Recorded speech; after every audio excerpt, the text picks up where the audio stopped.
Hi everybody, welcome to my channel. We are with Lichemeister for the third game of CR9, the UB tournament. Hi Max. Hi Matt.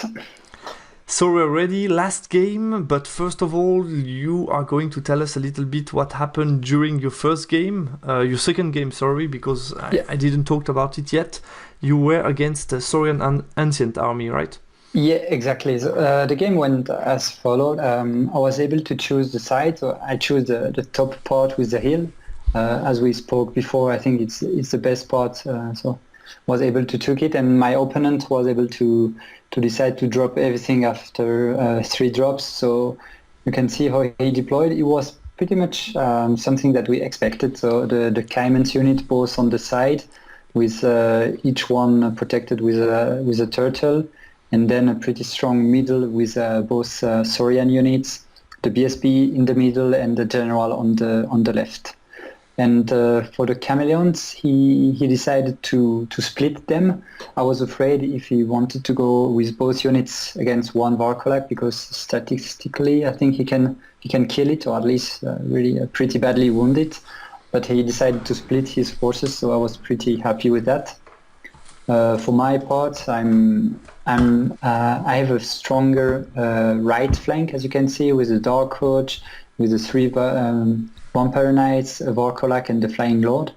And I was able to put my Flying Lord against the wall in order to have a cover if he wants to shoot with the BSB Taurus. So that's how it was for the deployment. And as you can see with the red the red line, the chameleons on the first turn were able to put themselves on the far right, and he was able to shoot at my Varkolak and put 1 wound on him. So that was basically the most important move for him in the turn 1, and he left me an 11 charge with the Vampire Knights unit on the far right. So turn 1, as you can see, I was able to take this charge. So pretty lucky with this roll, but well, as I told you, I have nothing to lose actually. I can just try this charge, and if I fail, well, I'll fail it, but I don't have any counter charge to fear. But if I do it, like I was able to do it, then I can deal with 1 unit that is really a pain in my ass. So I was pretty lucky to deal with it. And then on this side, I just put the Varkolak and the Flying Lord ready to countercharge if he wants to come with the 6 Caimans. The idea is either he stays in the fight against the Vampire Knights and I can countercharge, or he pressure and then go outside the board, and then I just wait 1 round, and then I know that I can deal with the flag unit on the next turn. So pretty happy about the situation here. And on the other side, I still stay pretty far away from his lines. I let the Varkolak behind the hill in order to avoid being shot by the chameleons. And as you can see, the Dark Coach is also trying to avoid the turtle. So he's pretty tempting me, because I had like an 8, I think it was an 8 Swift Ride or something like that, charge against the turtle, but it brings me nothing except I will be stuck here in the middle, and then he can come and have some nice counter charges. So I preferred to just avoid him for the time being, and I let him with a pretty long charge with the BSB against the Dark Coach, because I don't think it's a charge that I'm really fearing, because it's like a 10 or 11, and if he managed to do this charge, then he pretty much kill the Dark Coach and overrun into the skeletons. And then he have his BSB just locked here on my side, and then he has no rerolls at all for all his units. So that was something I was okay with. And in the Magic, I was able to put 2 wounds on the baby Carnosaur with Grave Calls, I think it was. So a pretty good Magic phase for the I think you always roll insane on the Grave Call. I'm always hearing something from you. Yeah, Grave Call 2 wounds. Yeah, Grave Call 1 shot. That's pretty something much my usual for you. Yeah, exactly. But this time I'm not sure if it was Grave Calls or Mark for Doom. So one of both. But yeah, still good. And then turn 2. So a lot of things happens.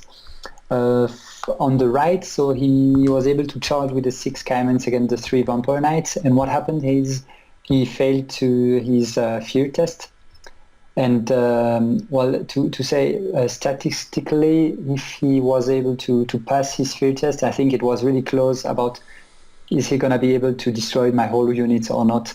And then with this failed check, actually he didn't manage to do a single wound against my Vampire Knights, so pretty unlucky for him. I managed to do a few wounds, so we stick in the combat, and on my next turn I was able to countercharge with the Flying Lord and the Varkolak, so it was pretty much a dead unit. I think just the champion is left and he's fleeing. I wasn't able to catch him with my 3 units. So he rolled like a 12, I think it was, and yeah, I wasn't able to do it. So that's it for this side. So pretty good side for me with my 3 units already dealt with the Chameleons and now with the Caimans.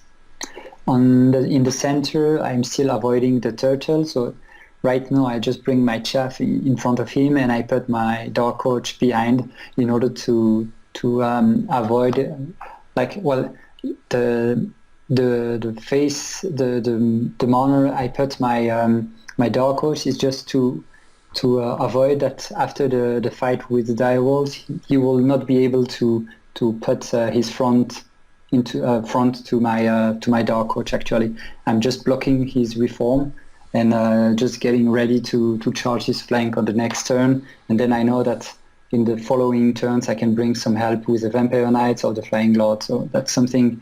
Right now I'm okay to deal with the turtle with some help coming from this right side.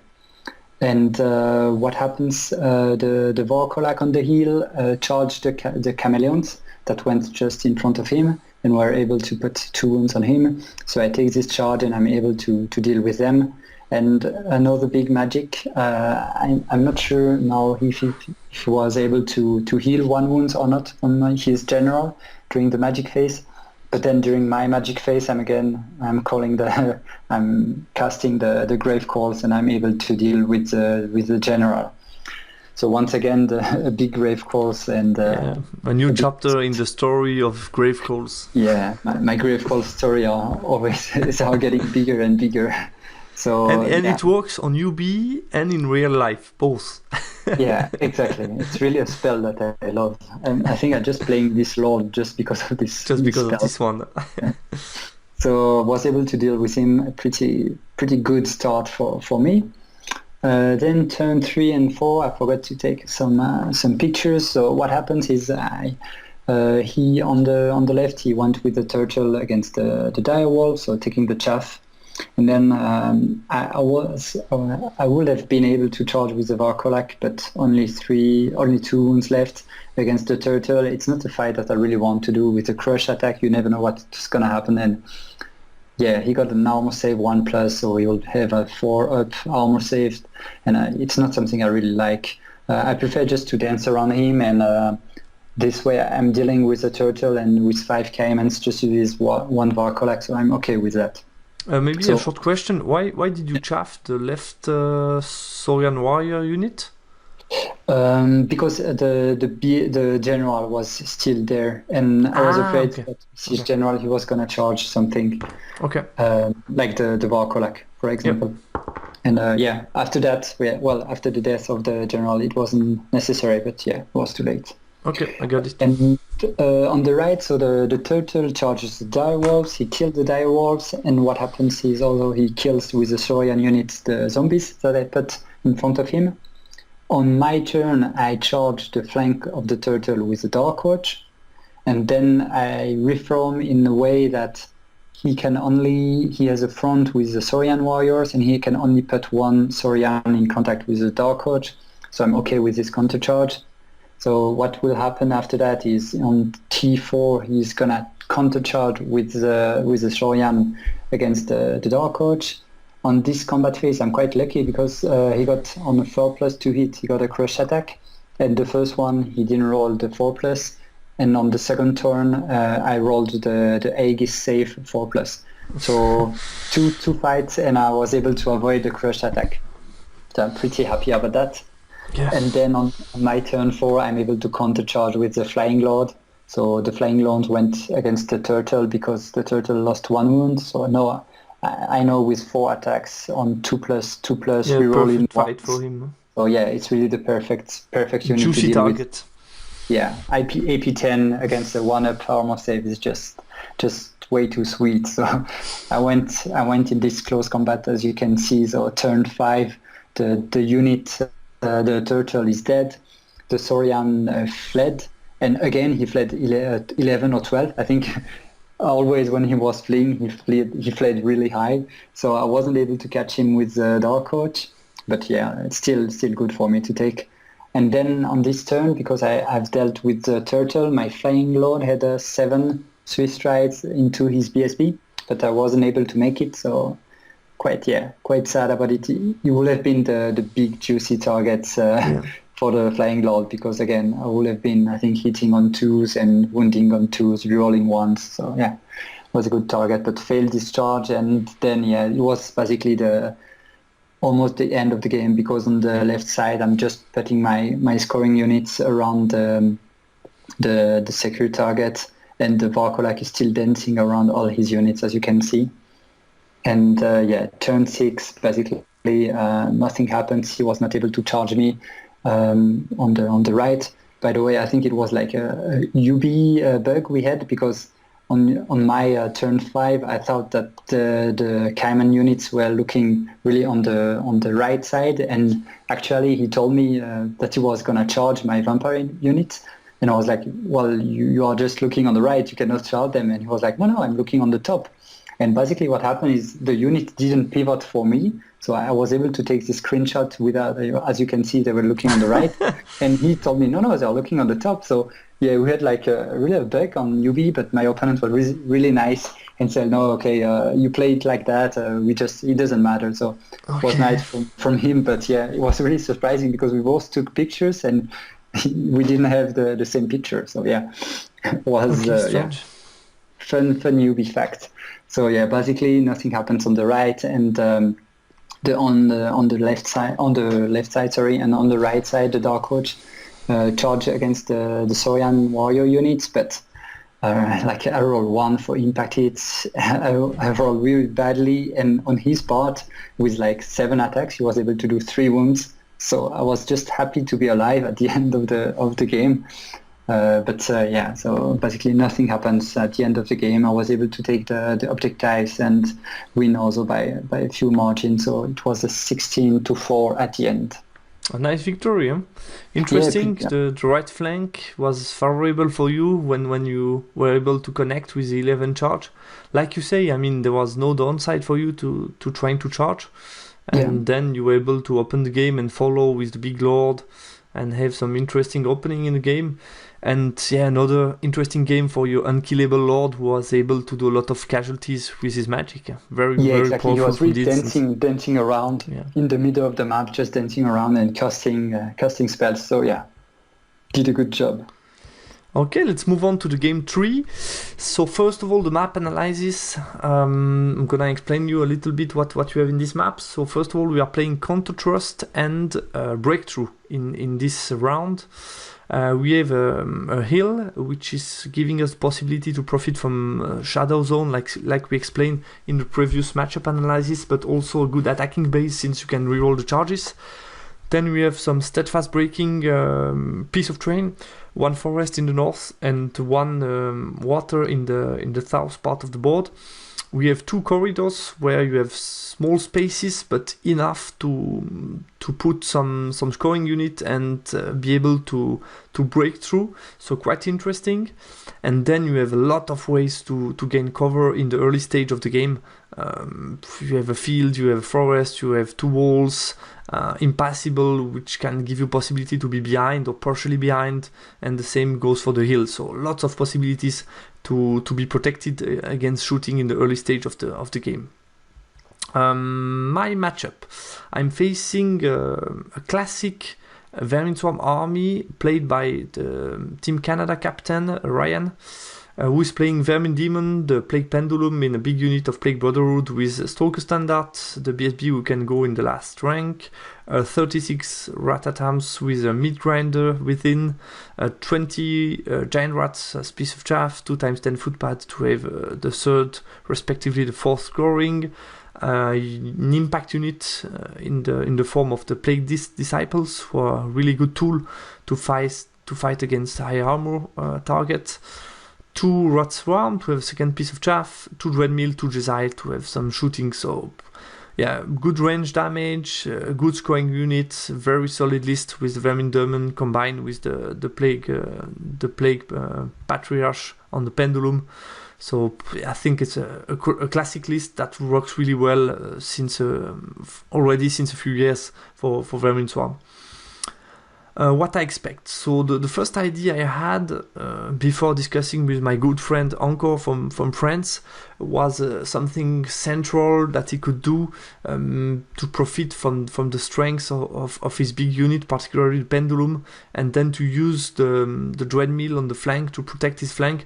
But I think that would give me still too much opportunities to profit from the strengths of my list, meaning the mobility. So I'm not so sure he will do that, because that would allow me to basically to push on the flank and choose to deal with some part of the list, but not everything at the same time.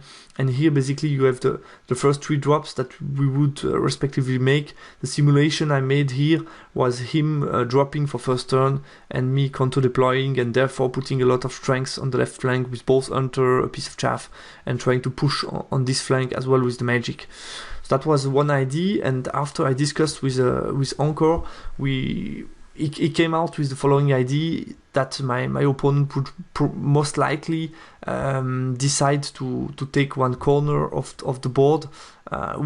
We both think that the south part of the board is the best part, because you have the hill, you have good possibility to break through on the left and be protected by both impassable.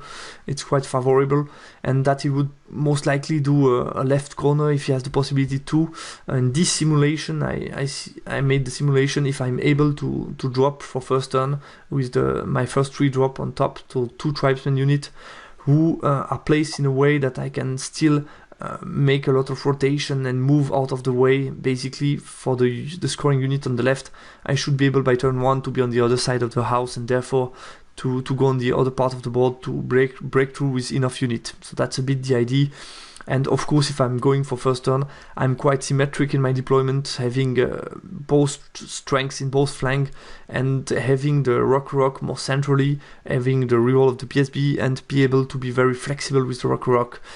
In this scenario, the argument of Encore would be to put the 4th scoring unit of Vermin Swarm on the left, to use the house as protector for the flank of the Pendulum, and the Pendulum would basically carry the 3 of the scoring unit in my half of the board to draw at least the scenario, and then use the Plague Disciples, both Dreadmill plus the Chaff and the Vermin Demon, to protect the flank, basically by staying behind the house and casting spell and protect. And I think that's a very likely scenario that he could do. It would be much more difficult for me to attack than if he's centrally deployed. And in this scenario, basically, I would have to push really strong from the right side to his flank, to really threat both Dreadmill and the Vermin Demon, and to be very aggressive. In any case, I think in this game I'm in the middle of the table, I have nothing to lose, and I think it's a good occasion for me to try to push and to be very aggressive, and we'll see what happens. But I guess I have good chances in this matchup, since it's breakthrough.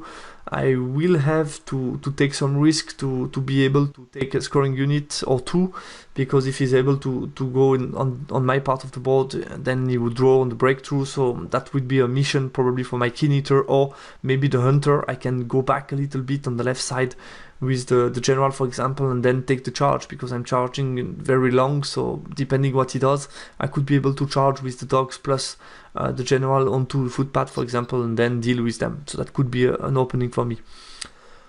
So result of the analysis, basically, like I said, I think I agree with the Encore, meaning the opponent will most likely choose a corner to protect one of his flank with the side of the board. I think dropping for first turn, that's an experience that I have from previous battle against Vermin Swarm. It's always a good idea, especially when you have some range damage like Thaumaturgy, because I can threat the Dreadmill with End of Even, with Trial of Faith, and with the Wrath of God. So he has some hard choice to make to decide what to dispel, and also that would allow me to correct a little bit the deployment if I deploy for first turn, and then be very aggressive as soon as possible if early on my ambushers and hunter in nice position. So that would be good for me, I guess. Of course, each of us could benefit from the 2 corridors that we have on each side of the board to break through and be protected on the flank. And I think the bottom of the map seems the better side to choose if I have the possibility to do it. So we'll see. You will see the outcome of the battle like for the previous fight, meaning in a complete battle report on my channel. And now Lichemeister will tell you a little bit about his analysis of his game, and since he already played this game, he will also tell you what happened during this game with some screenshots. Yeah, so you have all in for me with the analysis, but exactly. I wasn't able to do the preparation correctly, so I don't have any simulation about how he's gonna deploy and how I'm gonna deploy. So maybe that was missing, Max. Maybe, huh? Yeah, maybe. Who knows? We'll see with the results. So the list of my opponent, he was playing Warrior of the Dark Gods, so Humbler, a good French player. So basically he got the classic Exalted Herald and then a Chosen Lord with the Burning Potent, so flaming attacks, D3 wounds, and with a weird zone, so he's able with against one, in exchange of 1 Veil token, he's able to have divine attacks. So basically even the Flying Lord with the 3-up Aegis save against flaming is not safe when he's facing such a character. Then he got an Adept Alchemy on the Dark Chariot.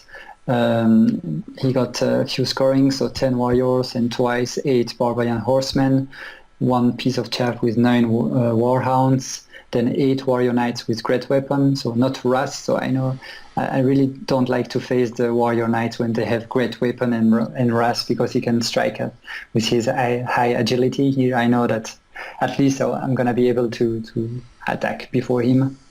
Then he got the Battle Shrine with a strong unit now in the Warriors book, and twice the Feldrak Elder. So really a close combat oriented army that I'm gonna face. For my analysis, what's important to know is that with the ranking that we have, I think we are almost like 4 or 5th or 6, so pretty close to the top table. But we know that if we want to be on the podium, you have to strike hard on this round. So go big or go home is pretty much the theme of this game. I really have to avoid the Burning Lord because basically all my units really fear him. The Dark Coach is not safe because of the divine attacks and the D3 wounds. The Varkolak, with flaming attacks, they just are naked. Even the Flying Lord is not safe, so really that's a unit that I cannot deal with. The Flying Lord is also, I have to be wary of the occultism spells, because I'm pretty sure he's going to take Mark for Doom and Grave Course, and both of these spells can really damage the Flying Lord if I'm just alone on the map. For my part, I expect also my magic to help me deal with the Exalted Herald and with both Feldrax. And definitely the breakthrough is not something that I like. I only have twice the 3 Vampire Knights, but the unit is not as strong as his unit, so I expect him the scenario to be favorable to him. So we will see how I'm able to deal with that. So the first picture is the deployment. My opponent was able to choose the side, so he took the side with the heal. Definitely a good starting position, I think, for an aggressive list. And he took advantage of both the corridors that Matt speak about. So he put 8 horsemen on the left with the Burning Lord, and then 8 horsemen on the right. So 2 fast scoring units, and I tried to block him on the left with 1 Dark Coach, a Chaff unit, and the Varkolak. The idea here is just to win as much time as possible, because I don't have any tools to deal with this Burning Lord, but I just want him to stay on this side of the map and not come in the center or the right side. For the right side, I have just my fast scoring and the Flying Lord to deal with what he put, so with the Feldrak and the Horseman. So that's how we went, and I put some red arrows because on the first turn, so my opponent was able to start the game, and he went really aggressive on the left. So basically he went forward with the 8 horsemen and the Burning Lord, and he put himself in 2 by 8 or something like that, like 2 by 4. So it was just 2 in front, so the champion and the Burning Lord. And he was like, he left me with some easy charges, like 6 or 7 Swiss right with all my 3 units. And basically he was like, come bring it, I'm ready. So after some thoughts, I was able to decide to charge with the 1 Dark Coach and the chaff unit, the dogs. The idea is the dogs will be in contact with the Burning Lord, and the Dark Coach will only be in contact with the champion. And that allowed me to avoid the Burning Lord attacking the Dark Coach. And I'm expecting to win, because with the impacts and then all the vampire attacks, and he can at least, at maximum, he can only do 8 wounds to the dogs, not more. So I expect to win this. And as we can see on the next picture, the turn 1, so I was able to win this fight. I think I rolled really high with the impact hits. It was like 6, so went to 7 impact hits, and I've dealt with 7 wounds on the unit. He was only able to kill 5 dogs, so I'm winning by 2 plus the charge 3 or something like that. So I'm winning by 3 or by 4, and he fled, but he fled not so far. I think he rolled like an 8. But with both units, I just wasn't able to roll this 8 Swiss right. So it's really disappointing. Yeah, it's really disappointing, because I have no way to deal with the Burning Lord, but that was really an opportunity that I was just surprised my opponent let me with, and it didn't pay off. So I'm disappointed, but that's the game. And then, as you can see, I send my chaff units in the center. The idea is the Lord can cast some magic on the Exalted Herald. I was able with the Grave Calls that he let in, so I was pretty surprised. But this time I rolled small Grave Calls, so I was only able to deal 2 wounds to the Exalted. And then on the other side, the dogs are chaffing the Warrior Knights, and I'm just getting ready with the Flying Lord, the Vampire Knight, and the Skeleton. If he's gonna come and charge the dogs, then I got pretty easy charges on him with this unit, at least with the Flying Lord. And then Varkolak is also in the center, getting ready for these charges. What happened turn 2? So a lot of things happen. First, for his movement, he charged the Warrior Knights against the dogs, but then he reformed in one line of 8 Warrior Knights. And other important thing, he was able to rally with the Burning Lord on the left.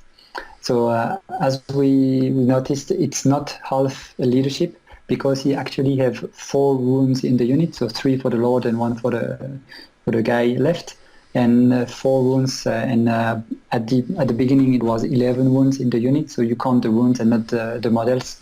So it's something good to know for the leadership test. So it was not half leadership, but a full leadership test that he was able to pass.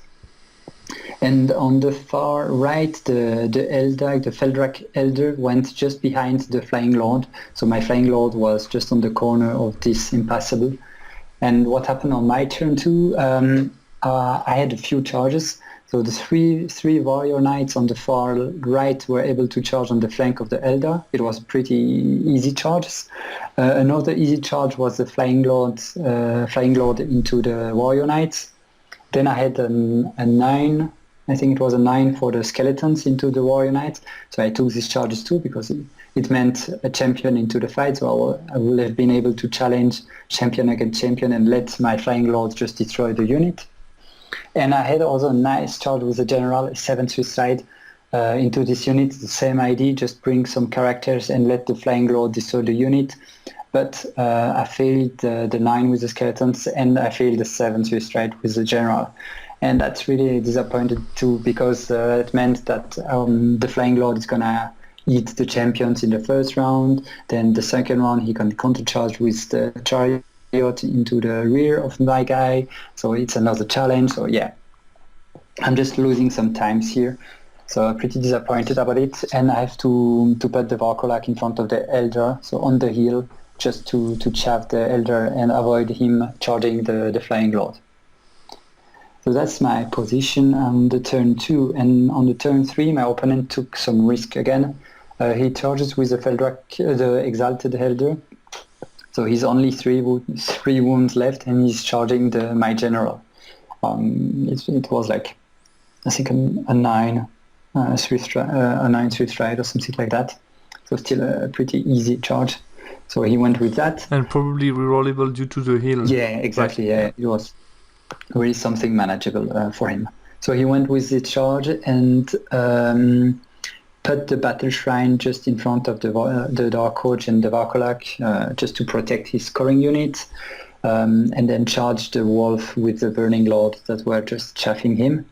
And as you noticed also on the Flying Lord is still fighting against the Warrior Knights and the Vampire Knights on the far left.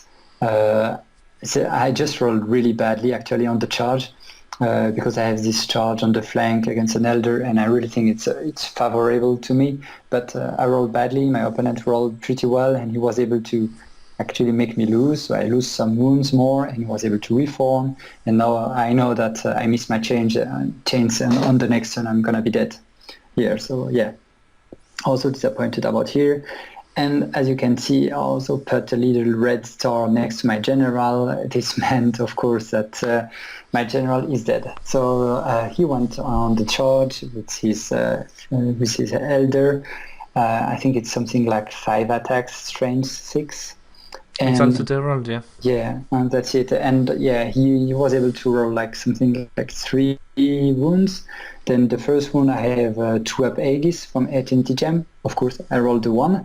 And then for the 2 other wounds, I'm just able to save 1. And it meant he dealt 2 wounds to me. And then I have my 5 attacks on strength 7, but I'm able to do 0 wounds to him. He rolled 2 Aegis saves, which meant I'm dead with the result. Crumble test. So yeah, bad situation for me on this turn because I lose like 1,000 points. It was a gamble from my opponent. He took it, and it paid off for him. So yeah, nice from his part about it. On my part, I take also the charge. Varkolak and Dark Coach into the Battle Shrine. I'm able to deal with him, overrun, but just a small overrun, which allows my opponent on the next turn, as you can see, he was able to charge with the Burning Lord into the rear of the Dark Coach, overrun into the Varkolak, and yeah, everything went down as you can expect after that. So basically he took both skeleton units. On the hill, the Varkolak dealt with the Feldrak Elder, but that's it actually. I just lose everything else. So yeah, a big defeat at the end. It was. And at the end, you had the last fight with your Flying Lord against the Burning Blade, right? Exactly. Basically, the last thing I tried is because he was with the Feldrak Ender on the top. He went into the skeleton units to help the Exalted Herald. So what I did actually is just send the Flying Lord around both units just to be ready to help with them. And I had to let a 9 Swiss Rides charge from the Burning Lord that just dealt with the Dark Coach and then with the Varkolak. So with a 9 Swiss Ride into my Flying Lord, and he managed to do it. And then he just destroyed me. Like I had two Aegis save on 3+ rerollable because of Divine. I failed both of them, and then he just destroyed the Flying Lord. So that was just a last gamble, because if he failed this charge, then it was my turn 5, and I would have been able to deal with the Exalted Herald and the Feldrak, so at least got a few more points. But that wasn't the case. So at the end, it was a big defeat, 1-19. So. Well, as a I bit told frustrating because you had a lot of opening. You took it. I think it was smart from the left part. He didn't see it coming for sure. The combo charge from the Wolf and the dark coach. That was smart from you, I guess. I think, as we say, it was a few gambles from my opponent, and well, for example, the Exalted or something like that is just gamble, and you take it. You know that with a ranking, you have to do it and take it, and you see what happens.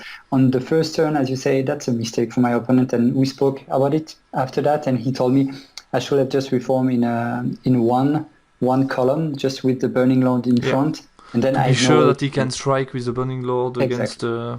And then I have no way to deal because the Burning Lord just deal with the Varkolak or the Dark Coach easily. So that would have been a better idea for my opponent. So but wasn't able to exploit the mistake of my opponent on this game.